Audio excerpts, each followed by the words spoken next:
Welcome to Robert Kiyosaki's The Business of the 21st Century. Robert Kiyosaki is recognized internationally as one of today's leading financial experts.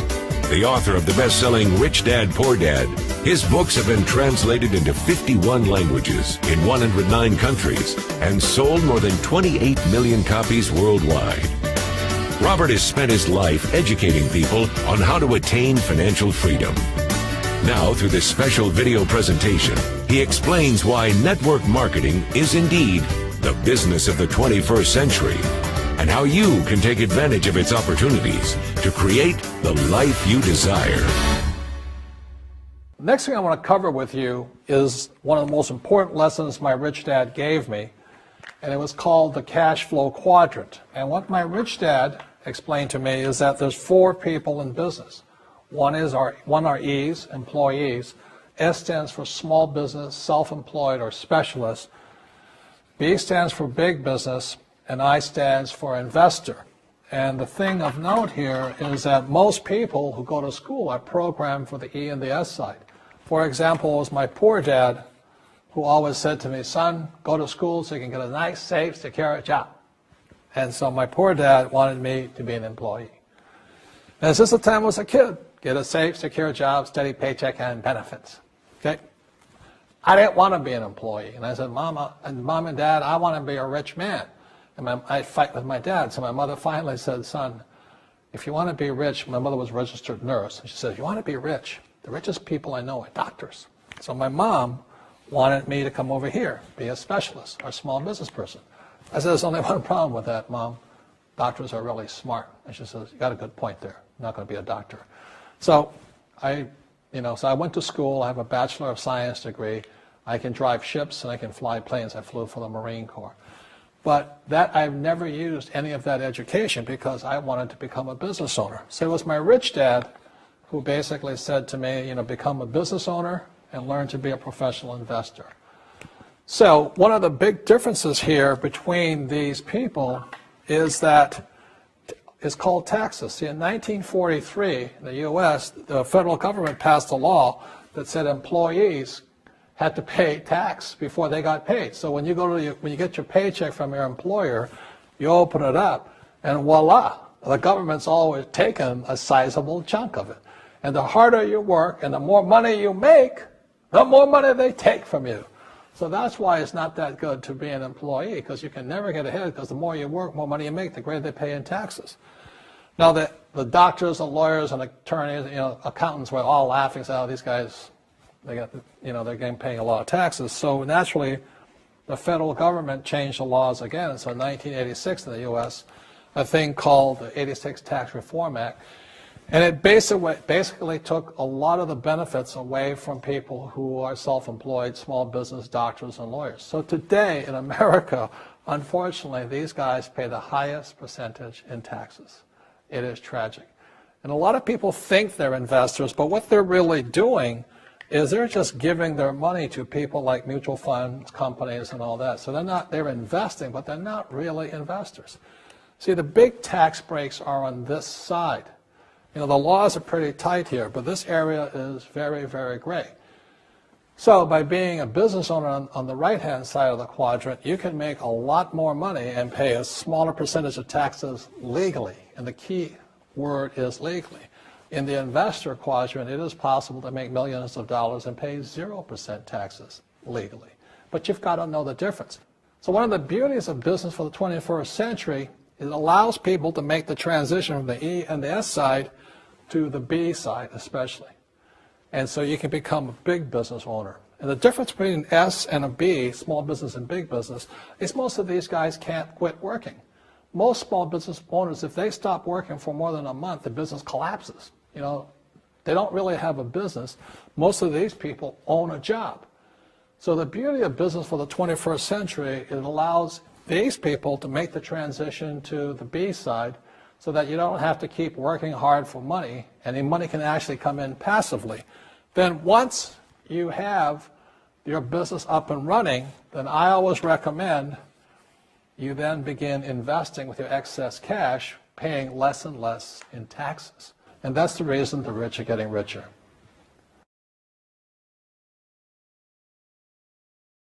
So Rich Dad Poor Dad is a very simple story of my two dads. My real dad was the head of education for the state of Hawaii. Great guy, PhD, like I said, head of education, smart guy, but he also ran for lieutenant governor of the state of Hawaii as a Republican. Unfortunately, he lost, and he ultimately died poor, so that's why I call him my poor dad. My rich dad, on the other hand, didn't finish school, but he ultimately became one of the richest men in Hawaii. So he was my best friend's father, and starting when I was just the age of 9, my rich dad began teaching me about money and business, and why the rich are getting richer, and why there's this big gap between the rich and everybody else today. So Rich Dad is a very simple, true story about two fathers, Rich Dad and Poor Dad, tell their two sons about money. And it was my poor dad always said, go to school, get a job, work hard, and all that stuff. And my rich dad says, you'll never get rich doing that, you'll never be a free man. So that's kind of the differences. But if I would show you a diagram of the differences here, is that in financial education, this is very simply the difference. Because there's no financial education in our school, most people do not understand financial statements. So this here is income, expense, assets, and liabilities. And the reason my poor dad was poor, it was very simple. Because he couldn't read a financial statement because he don't have financial education in school. He was financially illiterate, although a PhD. And my poor dad always said, our house is an asset. And my rich dad said, your father may be well educated, but he can't tell assets from liabilities.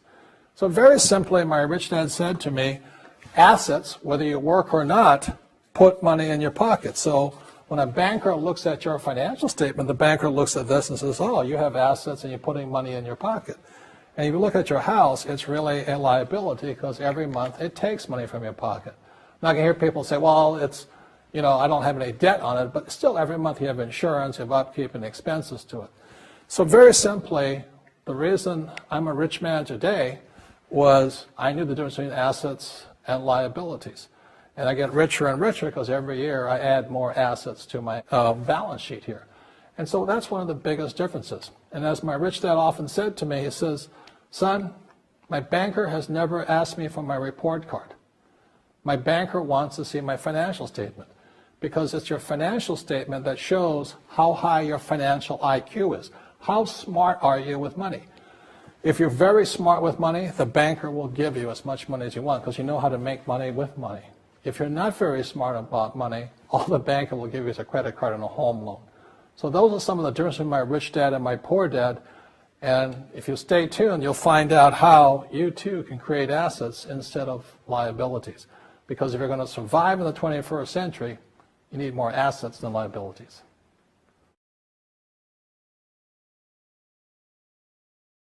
As an entrepreneur, I have built many businesses from scratch. And as some of you know, a lot of them crashed also. Statistics show that most new businesses fail within the first 5 years, 90% in fact. And of the 10% that survive, the remaining 10% crash in the second 5 years. So in other words, most are gone in 10 years.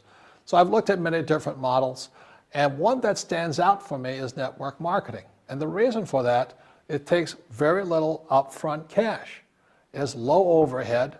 You can do it part-time. It means keep your daytime job, but do this part-time. And once the business is up and running, it can generate enough income so that you can move from the left side to the right side of the quadrant. So let me tell you about my introduction to network marketing because I had a very closed mind to it. Since I can build my own businesses, I said, why do I need a network marketing business? But about 15 years ago, I have a good friend, his name is Bill, and this guy is the best real estate investor I know. He has tons of assets in here. So I said, Bill, why did you start a network marketing business? And his answer was very simple. He says, it's my way of helping people. But more importantly, he says, the reason most people can't invest in real estate is because they don't have a business. They don't make enough money simply because taxes, debt, inflation, and retirement savings are killing them. They cannot even invest. So my friend Bill, who is a professional real estate entrepreneur, he says, I started a network marketing business so the people that worked with me could start their own business and then invest money with him. So with that, I realized then that network marketing wasn't about making money, but it was about helping people to help other people make money so they become financially free. So the beauty of network marketing, I said, like it's very low entry point, doesn't take much money, you can do it part-time. And where you profit is in most big corporations is they spend millions, sometimes billions of dollars in advertising. So rather than give that money to advertisers, network marketing depends on building a network. It's called word of mouth, like you recommend a movie to a best friend. So really, the reason I support network marketing, because it's not about selling. It's about people helping people build assets in the asset columns, becoming business owners, and then becoming investors, rather than going through all of this here, which most E's and S's go through.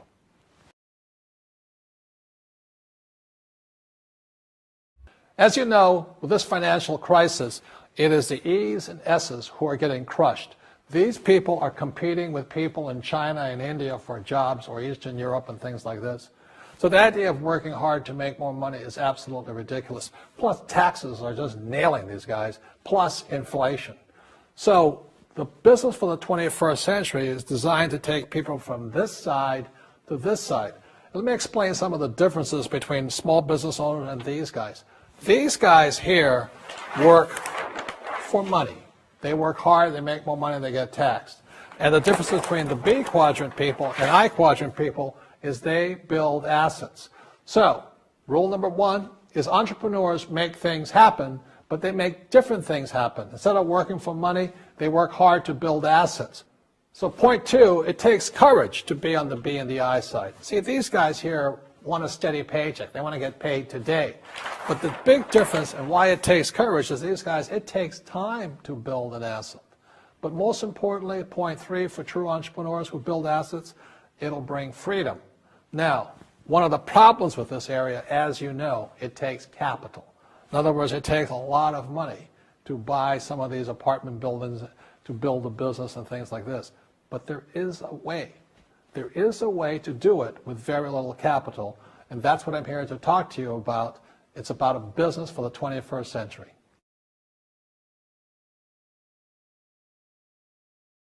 In this segment, I want to talk to young people, people who have not yet decided what they're going to do for the rest of their lives. You know, maybe you're in school or about to get in school or whatever you're going to do. But as I said, it was my poor dad always to go to schools and get a safe, secure job. Unfortunately, in this financial crisis, many young people are coming out of school deep in college debt or college loans, and they can't find a job. I saw some stats that for young men 18 to like 25, if you're white, 19% of them are not finding jobs, even if they have a college degree. And for African Americans between 19 and about 25, 30% of them can't find a job. So my message to you is this, is wake up. Right now, before you get a job, before you get trapped in the corporate world or trying to climb the corporate ladder and make other people happy, and they don't really care about you because they're only here to invest for these guys only want for the investors, you know. You got to make a decision. And it was in 1974 when I came back from Vietnam. Again, I said, it was my poor dad. I said, go back to school, get my master's degree, and get my PhD. And I wind up just like him, desperate, out of money, not afraid of the real world. So I had to make the decision to dedicate my life to be here and to be here. And that's made all the difference. You don't get rich quick. It's harder, it takes courage, it takes time. I failed many times over here. But in 1974, I said I was going to dedicate my life to stay on this side, on the right side, on the B and the I side, and never go back to this way. So even when I was flat broke, when my businesses failed, I didn't go back here. I thought about it. And unfortunately, when I still go back home to Hawaii, I meet some of my uncles and aunts, and they still say the same thing to me. They go, have you got a job yet? I said, no, I don't. They go, oh, too bad. It's so bad you're unemployed. The point here is they can't see it. So these guys, all they know is job security. They don't know what freedom and having a lot of money is. All they know is living below their means, struggling, paying taxes, trying to save money. So I recommend to you, start your own business. Start now. Practice. It takes time. You will make mistakes. But it's one of the best experiences because if you're successful and you persevere and you're determined, you will find a freedom and an abundance of wealth these people will never know. In this section, I want to talk to you about a different kind of quadrant. Years ago, I found out there was 4 kinds of people in the world. You know, one type are people who must be right. These people know all the right answers. They went to school, they know everything. You can't tell them anything. This is not a good business for them because their minds are too set. Another kind of person is a person who must be comfortable. You know, the house could be on fire, but they're still watching TV, eating a hot dog, watching what's going on in the world. These people are toast because the world economy is not coming back. The world economy has moved on. And people who need to be comfortable will probably be left behind. So the people who need to be comfortable, you probably shouldn't talk to them because you only make them uncomfortable. And they're probably not going to make the move because number 1 priority is being comfortable. Another kind of person is a person who must be liked. You know, they want to please everybody. This is probably not the business for them either, you know, because they want somebody else's approval. They want to be the good little boy or girl saying, I did the right thing, didn't I? You like me, don't you? And so they'll probably not be successful in the 21st century because they'll probably want to be liked by people who have to be right. And people want to be comfortable. All right, good, be comfortable. All right, you're very right. You know, that's probably being liked. But the business for the people of the 21st century are people who must win. And that's where I am at. One of the best things I was taught in the Marine Corps and at military school is not how many times you get knocked down, it's how many times you stand up. When somebody knocks you back, what do? Oh, you hurt my feelings? You'll probably not be successful. The world will probably pass you by. Because as I said, the world economy is moved on. It's not coming back. So winners will win, but winning takes sacrifice. Success takes sacrifice. And these are the people who will do best in business of the 21st century. So when you're talking to people, you know, about this business, you have to look at them and ask yourself, is this person really just going to be liked and they'll tell you what you want to hear? Or they're going to argue with you because they know all the right answers, or they're going to get very upset with you if we're disturbing them. So what you're looking for in the network marketing business are people who want to win, people who know the economy has moved on. You'll find every race, gender, age, and background in network marketing. But what they really want to do is they want to win. It really is a true playing field in the world, but not for these people. These people will be left behind. Network marketing is for people who want to win because network marketing is the business model of the future. If you want the government to take care of you, then just keep doing what you want to do. It is possible for everyone to win, but the problem is you've got to commit to it. You've got to say, this is what I'm going to do. I'm going to dedicate 5 years of my life. You want to look at the leaders and say, those are people I want to be like. Those are the kinds of people I want to hang out with. That's what you got to say to yourself. And I want to help other people do what I want to do and win in life. And that's why I support network marketing, because it really is the business for the 21st century.